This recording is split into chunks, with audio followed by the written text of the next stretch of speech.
Hey, Kareem. How you doing? Hey, Kurt. Good. How's it going? Good, good. I think we'll give people a minute or two to filter in here, but good to see you. Sounds great. Good to see you too. We both have the space between our head and the headphones where people can see our backgrounds. A small slice of life there. Nice. Um, Just checking out the chat here. Hi, George. Hello, Dana.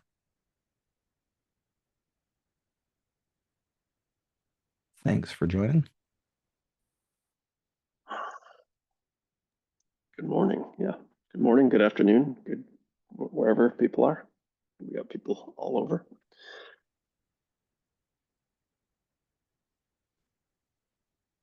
All right. I think we should probably just get moving. People will filter in here over the next couple of minutes.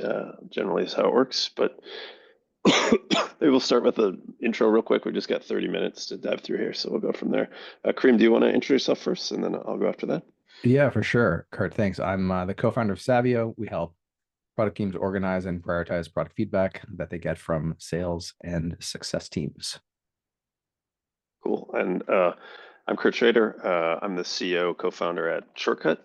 We build project management tools for engineering and product teams to help them move faster and execute better, and hopefully build what people want. So a lot of alignment there. Um, and I guess, Kareem, you and I talked about doing this originally. On our side, Shortcut's probably the closest thing we can get to a spreadsheet that anyone builds, right? Like every possible feature, everybody would like to see everything stuffed in until it's just too much. And then you go back to a spreadsheet where you declare bankruptcy and start over and do something else. And you've got some experience in this space, but your tool now is really built to collect customer feedback, help people decide what to build, which is what we're talking about today. So I guess we can start with, what prompted you? Was there an incident? How do you think about this? Why did you start the company? And then as you've been working on it, what have you learned as you've been building this moving forward from there? Yeah, I mean, why I started this. So my business partner and I were both devs turned PMs, uh, been building software for 20 plus years for companies like Microsoft, ESPN, MySpace, back when it was bigger than Facebook. And we always, both of us felt sort of, this is the third company we started together. We sold the first two, and that we always felt this sort of nagging, like um, lack of confidence, maybe overstating it, but nagging like concern that maybe, we'd read all this feedback, we get it from our research teams, from sales and CS, hallway conversations, water cooler, Slack, campfire back in the day. And we always sort of felt like maybe we're not taking that feedback, weighing that feedback appropriately in our prioritization decisions. And so we had a sort of a scenario at the last company where there's a tie-in between Intercom and GitHub issues, which were the two tools we were using to get support tickets or feedback from support on one side, and then that was the dev tool we were using. And we're like, oh, this is a really nice connection where we can sort of close the loop and sort of get some more context right in the dev tool about what customers want. And we sort of for Savio, the main one of the main insights is there's a missing link between the customer facing tools, your CRM, support tool, CS tool, and the dev tool. And that's what Savio is. That's the space Savio inhabits, which is it's a place to put in all the product feedback, a staging ground really to understand what it is you're going to build, and then once product has committed to building it and dev is on board, then it gets pushed to a tool like Shortcut, which we use to build Savio and have loved for many years. Yeah, that's awesome. I think we have for years and years gotten requests for, add in more customer feedback, but I've always been concerned about the sort of scope of things and growing things. And I think Savio and tools like it are really filling a need in the marketplace. Whenever we've even touched, put our toe in the water of this sort of thing, the complexity and the number of things that you need to understand to understand Shortcut, it just becomes too much and overwhelming, right? Since for 10 years now, we've been getting requests to make a integration with Salesforce, and nobody can actually explain what that is. It's just like we've got customers over here, and we want some stuff over here, and better understand that. So, yeah, no, I just think it's cool to start to have some tools in this space, like what y'all are building. Um, I, I think one thing I've always struggled with, is getting people to actually give us feedback, getting people to actually give us feedback that makes sense. We were talking earlier about reporting, right? Like everyone will tell you, I need better reports. And I think it's interesting to talk about, how do you get people to give you useful feedback? How do you engage? And I think a big part of that is closing the loop, right? Like if you say we're going to build this, actually build it, let people know. How do you think about that? Like how do you think about sort of closing the loop and making sure expectations are aligned with reality? Yeah, man, it's a great question. Like I had an experience with Slack before we started Savio where I gave them feedback and they were like, oh yeah, sort of get the what you think is sort of a cursory like, thanks, buddy, and 2 months later they replied to the email, like the support ticket saying, hey, we fixed this thing. And like, it's like not only do they care enough to write it down, they acted on it, and then they closed the loop with me. Like I was like, oh, these guys are fantastic. This pre-Salesforce acquisition, but they really sort of knew their stuff and recognized that like getting credit for those features is hugely important. But it's a bit tricky, right? Because there's process that sort of it's not just tooling, there's process, and there has to be concern from the top. Like Stuart Mhm. Butterfield, is very customer focused, and implemented this practice at Slack, and so uh, in addition to having the tooling in place, you've got to actually care enough to do it, and care enough to know that that's gonna, it's delightful, but it also will ultimately drive retention and word of mouth. So it'll be good for, your customer acquisition costs. It'll drive that down. Like it's sort of a whole bunch of good things that come out of it. I mean, how do you guys think about that, Kurt, at Shortcut with closing the loop? Yeah, it's not something we've always done great at, right? And part of it is there's so much input coming from so many different places. Right now, we have a fairly active um, Slack instance for our customers, and community there, right? And before that, we had um, a Discord instance, which nobody really liked. It's like very, very hard to context shift over to there from wherever we were. Before that, there was another Slack instance, which got overrun with people looking for the old name of our company, a different. So you end up in this place where there's so much feedback coming in across Zendesk and Slack and different channels, right? And it's interesting. We recently, after probably too long, released work in progress limits, and the people that are using it seem to really love using it. But we got in some feedback from someone that said, we're still hacking in work in progress limits, and I responded directly and said, hey, it was an NPS survey, and said, hey, look, actually, it's here. And the customer said, oh, I didn't notice. Like you should have, let me know directly. And it was like, well, we sent out an email. There was like a thing in the app that pops up to say whatever. It's almost like, I need like an animated thing to shoot out of the middle of the screen to say, hey, your thing's back, right? But I think it's somewhere where we can really continue to improve, but it is hard at this point, right? We all get so many emails from so many things, and they all go into a bucket somewhere. And you know during over the holiday break, I tried to get through all my old emails. Didn't, still not there, right? So Yeah. it's tough to get there. I think you know there's some opportunity if you can get to that sort of top level unfiltered inbox, right? Like I've started emailing people uh, directly about high value things at this point because it's the only way to cut through the noise. And I think, the more you can set up your title and say, hey, we actually finished this, right? The better at this point.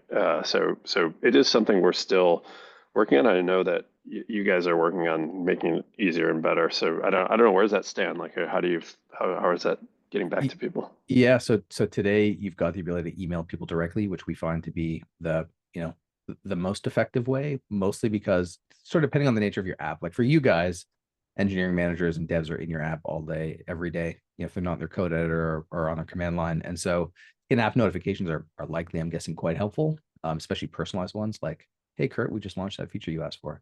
Or like a roadblock. I know like Intercom and these other sort of chat widgets have like a thing that just take over the screen when you log in. Hmm. So for big features, we use Intercom, so we'll do that. But yeah, if you use Savio, like direct email is the sort of the channel that we sort of default to, because inboxes are still places, like even though people are experiencing a lot of overwhelm, there's still places people check all Yeah. day, every day. So yeah. Yeah. Yeah. I've found it can take a couple of different couple different kicks at this point. But yeah, eventually people see it and get there, right? I Yeah. mean, I think it is really hard just in general to when someone signs up for Shortcut or Savio, like you go through onboarding, you understand what the app can do, right? And there is kind of like a almost a fixed point in time, right? We have people who use us, come from something else, and they're like, oh, I really like X, Y, and Z, right? And the thing that they've come from, the tool they've come from, probably has X, Y, and Z. They just didn't notice it because it never got back to them, or they never realized it, or they never gave the feedback.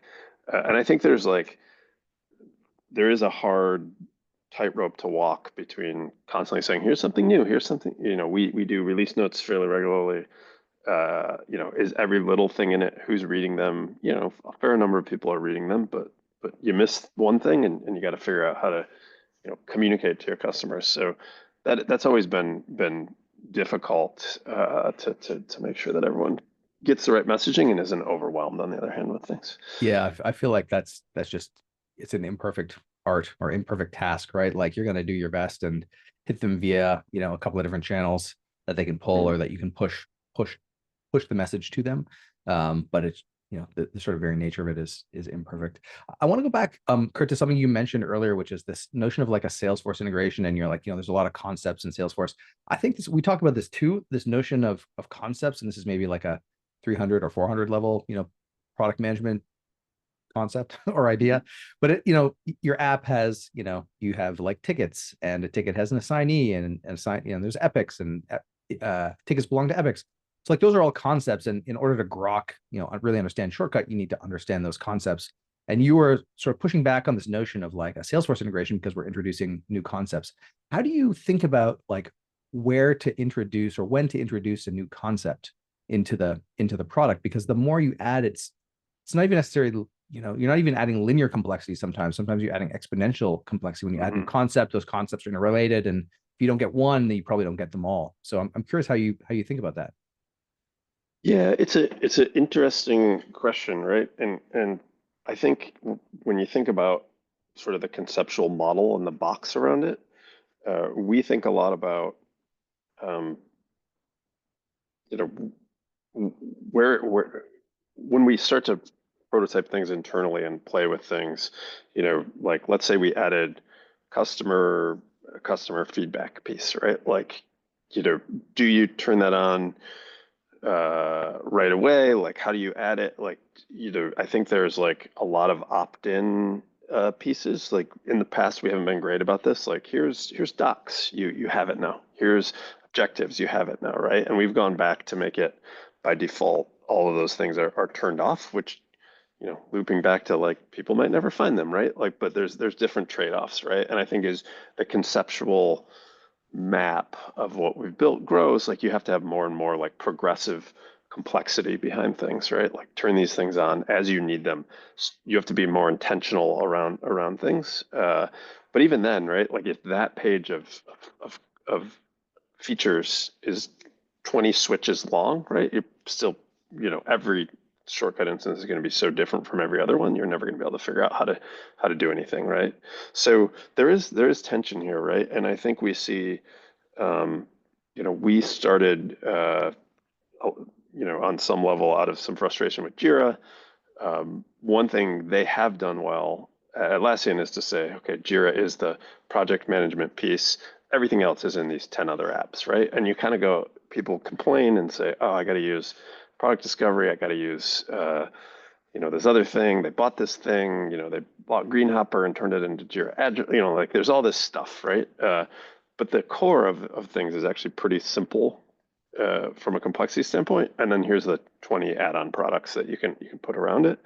Um, has served them well, right? Like you everybody can dive in and understand how that works. So from that perspective, I think we think a lot about, what's the core, what do we want to do best, and we've put a lot of effort into like stories and epics and the roadmap, right? Like is kind of like the core pieces. And then as you evolve your business and grow your business, hey, we want to use objectives or goals and add that to the top. Okay, there's some work behind that, right? Like somebody's got to put in the work to do it, right? We want to hook to uh, uh, Savio, right? There's some work behind that, right? And I think you probably know this, right? Like there's ramp up. You have to make sure things are set up because if you half-ass these things, then you really end up in a place where it's like frustrating to the people that want to use them but are not in charge of them, and not useful to everyone else. And then it's just it starts approaching chaos pretty quickly from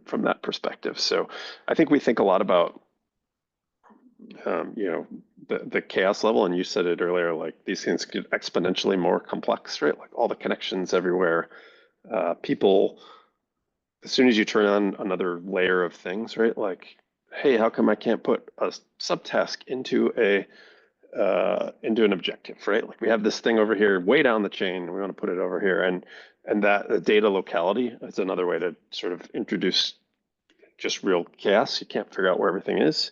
At least we haven't solved that problem. So, you know, making sure that people can fit the mental model in their head and can sort of understand this goes here, this goes here, this goes here. All right, let's go. I think is really important to us, and we've taken to writing it down and trying to get better at saying like, here's how the pieces fit together. If you want to do this, cool. Like, either we have a thing you can turn on for it, or here's our sort of integration partnerships with other people. That's kind of how we think about things like that. Right. So sort of, if I hear you correctly, let me see if I can summarize. So you said the Atlassian model is like new products, and you guys are a single product company broadly. But you think about it like, we've got these modules effectively like docs or objectives, and those are things that are turned off, but you can turn on. And the goal is really focus on the core, the issue tracking, all that good stuff. And then when people want to turn on objectives, they can turn it on and, do the work to understand how the concepts and objectives work, you know, together with the core products.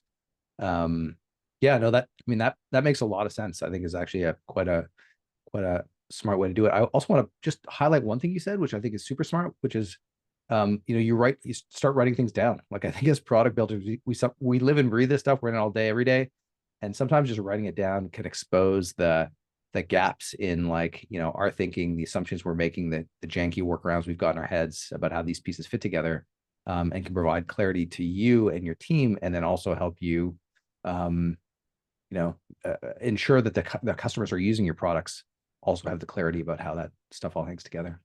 But Yeah. want to ask Oh, one go more ahead. question, Kurt. So like you mentioned, actually before I do, so we're wrapping this up in about 12 minutes, but if there are questions from attendees, feel free to drop them in and we'll definitely get to them. Kurt, one thing you mentioned was like, you focus on the core, and we've done this too at Savio. Like we have this triage experience where feedback comes in from sales or CS, and you've got to link it up to a feature request, categorize it basically. And that experience was janky. And we use it every day. We dog food it, and we sort of, as product builders, lived around the jank. We knew the Mhm. workarounds. And we decided to spend some effort really polishing the heck out of that experience, because customers told us it was painful, and we knew it was core to customers getting value. And the experience is so much better. And I'm like, God, why do we wait so long to do this? Like, how do you guys, you launched a new stories page recently. Like, how do you guys decide when to polish an existing experience or build a new feature? Yeah. I mean, I think it's it, there's art and science to that, right? And I think for us, um, we when we built the new stories page recently, that's a good example. That's taken a long time, right? Like that's the kind of thing where it's like, if we don't have to rebuild it, we don't want to. It had sort of gotten to the point where it couldn't support what we wanted to do. We said, let's rebuild it. More stuff slipped in. It's taken 2 or 3 times as long as we said it would, which, honestly was not unexpected for something like that. But now it's much more performant. The filters, there's a whole new filtering model that kind of solves a bunch of problems. Like we took everything we learned and built that out. We had both existing at the same time for a long time. They both still exist at the same time. We've kind of pushed people over. And we're still tweaking and tuning it, but like we're pretty happy with what's there, even though we had to rebuild a lot of the different pieces, right? And I think we lost some focus on that while we were building more features, right? Like it's very easy to fall in a trap, especially if you're a growing startup, to say, oh, we've got this big customer, they really need this thing, right? Like our biggest customer for a long time had lots of requests, had lots of things that they wanted, and I think it was kind of like, look over here versus like, we've got 10,000 other customers who, we really need to make sure that their core experience is a lot better. And I think for us, part of the, what are we doing here? Like, what are we going to build next? Was saying, all right, let's refocus on teams of 2 to 200 people and put everything in that bucket, right? Like if somebody asks for something that works really well for their 1,000, 1,500 person company, that's great, but like it's not in the core. So like let's make sure that we're doing there. And I think it's easy to get caught sort of chasing those big fish and one, in my experience, you're probably not going to catch them. You're not going to, suddenly, Chase Bank isn't suddenly going to rip out Jira and put in Shortcut instead, at least writ large, right? So it's probably not worth the chase. Kudos if somebody can pull that off, but we haven't been able to yet. And you kind of lose your core customer base. They keep asking for things. You say, yeah, we'll get to that, and you never do, right? And I think that's how we think about sort of putting those pieces together and really like making sure that the core use cases and core customers are really well served is kind of what we've rotated back to over the years. Yeah, that's great, man. Like if I hear correctly, focusing on your ICP or your core set of customers and what are their needs and scenarios, and then just knocking them off the list is really it's a healthy way to go if you want to grow your SaaS business. That's been true in my experience as well. Yeah, yeah. This actually brings up a thought, which I'd love to hear your thoughts on, right? Like you're getting all these feature requests in all the time. We try to do a good job of saying, yeah, that's a good idea. Like we're gonna tag it for later. And then over the years, I think I've gotten better at saying, we're not going to do that right now. I'm just telling you, we're not going to do that right now. We still have things that are like, hey, 2 years ago, you said you were going to do this in 6 months, right? You fall into that trap of like, oh, we'll get in 2 quarters, we're going to get to that, right? And it's not done. And somebody's still angry, Yep. 2 years later, which is fine, right? They asked for a thing. It doesn't seem like a big thing. Everybody always thinks their feature request is only going to take an hour to build. But how do you think about that sort of, we'll use the word trap, right? You fall into it, you say, somebody needs this feature. Yeah, cool. We'll get to it next quarter. And then suddenly you've added another thing that half the time you end up not doing. How do you think about that? Yeah, I mean the first thing we do is unless we're absolutely sure we're gonna build a feature, we'll never tell a customer that and I know there's customers on here on this webinar, we won't tell a customer that we're gonna build it because happiness equals expectations minus reality. So I like to generally keep expectations fairly low unless we know we're gonna build a feature and sort of by executive fiat or co-founder fiat, you can say, yes, we're gonna build that and I'll bump to the top of the dev queue.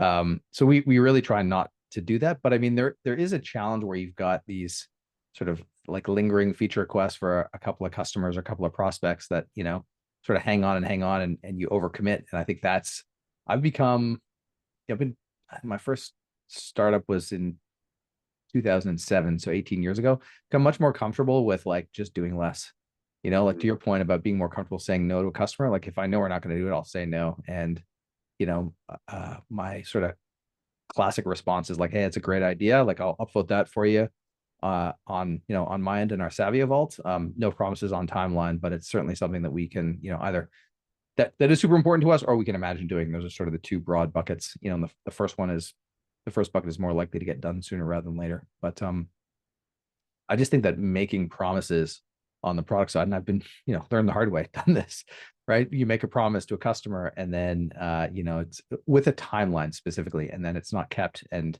all you can do is meet expectations at that point. I'd Mhm. rather create scenarios where, you can exceed expectations. So Yeah. it's, yeah, it's just, I think messaging is sort of the important piece there and managing your own psychology, being okay with saying no, I think that's always a tricky thing to do because you want to make customers happy. You want to solve their problems. You want them to pay you money and, grow the business. So Yeah, 100%. I think getting that, I've had to teach a lot of people over the years, including myself. Like it's okay to say, no, we're not going to do that, or it's in the backlog, but it's not on the roadmap, right? Like is generally is a nice way to put it. I've also found, and I'd love to hear your thoughts on this. People ask for a very specific feature. Hey, we need this field on this page, and you go, okay, um, you know, what are you trying to do, right? And when you actually hear what they try to do, it's like, oh, actually, that's a good idea. Like there's a bunch there. We're not going to put that thing right where you asked for it. So how do you, and I know what you're building helps with this, right? Like how do you expand that, like, you know, conceptual space to say like, we're not going to put a button on the thing, but it seems like you're there's something here. There's the kernel of like something interesting we want to pull out and get your feedback on. Yeah, it's a good question. I mean, you have to pay attention, right, to the feedback and really understand that we call this the blue button problem. So a customer says, "Hey, I want a blue button," and you're like, "Well, why do you want a blue button?" Well, I'm colorblind and I can't distinguish between the buttons, right? That's really the core problem. And so, you know, if I had a nickel for every time I've heard a PM say, "Gosh, I wish my support or salespeople had like more product thinking so that they could not give me blue button requests, but they could give me more colorblind requests," Hmm. I'd be way happier. And I think at the end of the day, the onus is on product to do that, right? It's not to educate necessarily their sales and CS teams, but to go pursue and do discovery on like why do all these people want blue buttons? Hmm. And so you know, I think it's a that sort of product sense, like you're sort of like something your spidey sense tingles when you read this feedback. Why do people all these people want blue buttons? Right? You go dig into it, and it turns out you've got an ICP that is colorblind. You didn't know about it. Hmm. So I think that there's sort of spidey sense there, like that there's some kernels here that you need to unpack. You need to notice the kernels, then you need to go do the work of unpacking them, and not rely on sales or CS to do those jobs for you because it's not really their job. But yeah, I think it's super valuable, like super valuable to refine that, and sort of pay attention to those nuggets. Just want to be mindful of time here. We do have a few minutes for Q&A. If there are no open questions right now, but if you want to throw anything into the chat, um, we're happy to answer. Yeah. Yeah. I like that blue button problem. I'm gonna steal that and use it going forward. It's just a nice frame. Yeah, there's always something like that, right? Like, can I have this data over here, or can I, add one more thing over here? And yeah, it's good to dig in and figure out how to figure that out. Yeah, I was talking to a VP at Google whose company got bought. He ran a or he was a VP of CS at uh, uh gosh, it's totally is it Tableau, Google bought or Looker. It was a big Oh yeah, BI they bought tool. Looker. Yeah, Yep, about Looker. Looker. Yep. And so he's telling me like, we get all these requests from our customers saying, um, we need bigger fonts on your dashboard. And so I go to product and they need bigger fonts. The product say we have a team of world-class designers. We're not giving you bigger fonts. And eventually CS dug into why do customers want bigger fonts? And the answer was because their software is used at call centers. And so people all the way at the back of the call center couldn't see on the TV, Mm. the stats that were coming up on their BI dashboard. And so when he relayed that to product said, "Oh, you need a TV mode. Like we can build you a TV mode, like no problem." And so, that's the other blue button. That's the longer version of the blue button example that I use, but that's a real world one that sort of spurred on like how CS and product can be kind. I think I wrote an article about that called like being worst enemies or worst friends or best enemies. Sort of the interaction between CS and product there. So Yeah. looks like we have a question here from George. When you think about a new end-to-end product that would be a large undertaking to build, how do you think about perhaps building the solution in modules and adding the highest amount of value in the shortest time frame, or do you just build the whole thing? What do you think, Kurt? How do you approach that? I always start with kind of a end-to-end skeleton of what we want to do, right? Like, what's the highest value feature? What is the, how are people going to interact with it? What does the back end look like? And then start from there. Let's get something up that we can bang on and use, right? Like we built Shortcut by building it and to the point where we could use it to build itself, right? And that's not always easy, quite that easy for everything, but like get me something that I can use. I don't care what it looks like. I don't care how the pieces fit together. Um, do that and then think about, yeah, like what what's the next highest value thing, which may not be the highest value thing you originally thought, which is the other um, I think important piece here. Like build that walking skeleton, I like to call it, and then move from there. We're working on some stuff with this right now where we're building something and then it's going to be fleshed out. And if you try to I was going to say build the flesh, which doesn't make a lot of sense, but start there, right? Like you may not build the most important thing up front. You might start in the wrong place and have to backtrack and blow it up. So that's how I think about it. I don't know how you think about it. Yeah, pretty similarly. I mean, I like to do a lot of discovery before building because it's cheap to, to change things on paper or on wireframes before you move to code where it's expensive to change. But yeah, I like to focus on really the sort of minimum, the MVP, the piece that's going to add the most value off the hop in the least amount of effort, knowing that we may also or will likely also add chunks here, here, here, and here. And so we'll conceptually, frame those up in terms of how are these things going to work together, and then technically build the base piece, knowing multi-currency is a good example, right? If we know we're going to go multi-currency, but start with USD, make sure there's a way to, to easily transition to adding GBP and euros and Canadian dollars, so my countrymen can buy. Yeah, Yeah, it's pretty similar.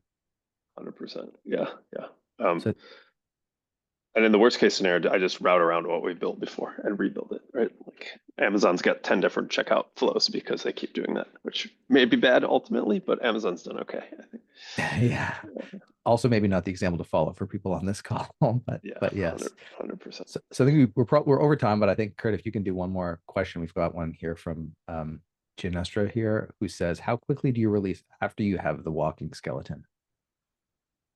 That's a really good question. I mean, I think one of the advantages of having the walking skeleton is you can get user feedback really quickly, right? And there's I think an ongoing conversation in the industry right now about sort of polish versus MVPs. I generally lean more towards do less and polish it to a nice shine. So for me, it's like, did we hit the core use cases? We can think of the 20 other things we could build here, but like, does this work really well? And is it super high quality for what we want to do there? Like I've leaned back in that direction a lot over the last few years. Um, and then get in, like you can have a group of hands-on alpha, beta testers, whatever, earlier than that, who you're working with to refine things.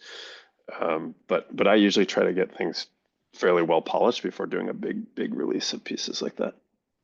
I don't know It's how. interesting. Yeah, and it's interesting you say, like, I was very much the quick and dirty guy, but I think the dynamics of the market in general have changed. Things are a lot more competitive. The cost to build is a lot lower now than it was 10, 15 years ago. And Mm, so, there are more people building. And in order to get attention, you want to build a product that's good and polished and meets the scenarios, like adds value quick after somebody signs up. mhm. So I was just literally thinking about that this morning, noodling on this conversation, just thinking about sort of the direction of Savio. And I was like, I think more polish. I'm leaning back towards that more polish approach than I was, 5 and certainly 10, 15 years ago. So yeah, good question, Ginestra. Thank you for that one. All right, we are 4 minutes over, so I think we'll call it here. Thanks everyone who stopped by. We will be putting this video up on LinkedIn, I believe, and probably other social channels. So if you missed anything, you can check it out there. Tell your friends. And Kareem, thanks so much. It was fun. Thanks, Kurt. This was great. Really enjoyed it. All right, thanks everyone. Talk to you soon.